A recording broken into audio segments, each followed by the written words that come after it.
কেমন ছিল শেখ হাসিনা ও মৃণাল কান্তি দাসের গোপন প্রেম?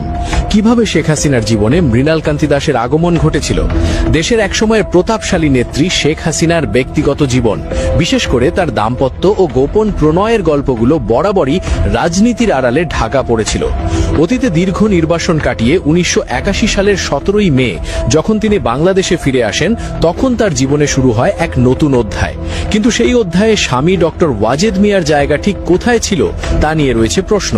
তাছাড়া কেন দেশে ফেরার পর থেকে স্বামীর সাথে শেখ হাসিনার স্বাভাবিক দাম্পত্য সম্পর্ক পুরোপুরি ছিন্ন হয়ে গিয়েছিল, আর সেই শূন্যস্থান পূরণ করতে কার আগমন ঘটেছিল তার জীবনে তা কি জানেন? দেশে ফেরার পর শেখ হাসিনা আর 10টা সাধারণ স্ত্রীর মতো স্বামীর সাথে সংসার করেননি। ডক্টর ওয়াজেদ মিয়া ছিলেন একজন পরমাণু বিজ্ঞানী। তিনি মহাখালীর আণবিক শক্তি কমিশনের কোয়ার্টারেই থাকতেন। শেখ হাসিনা দেশে ফিরে ওই কোয়ার্টারে ওঠেন ঠিকই, কিন্তু তাদের দুজনের বসবাস ছিল সম্পূর্ণ আত্মা। একই ছাদের নিচে থেকেও তারা ছিলেন দুই মেরুর বাসিন্দা। ওয়াজেদ মিয়া থাকতেন কোয়ার্টারের ভেতরের একটি আলাদা রেস্ট হাউসে। অবাক করা বিষয় হলো, দিন বা রাত কোনো সময়ই স্বামী স্ত্রীর স্বাভাবিক সম্পর্ক তাদের মধ্যে ছিল না। এমনকি দুজনের মধ্যে সামনাসামনি দেখা সাক্ষাৎ বা কথাবার্তাও হতো না বললেই চলে। যেন এক অদৃশ্য দেওয়াল তুলে দেওয়া হয়েছিল তাদের মাঝখানে। ডক্টর ওয়াজেদ মিয়া তার জীবনের শেষ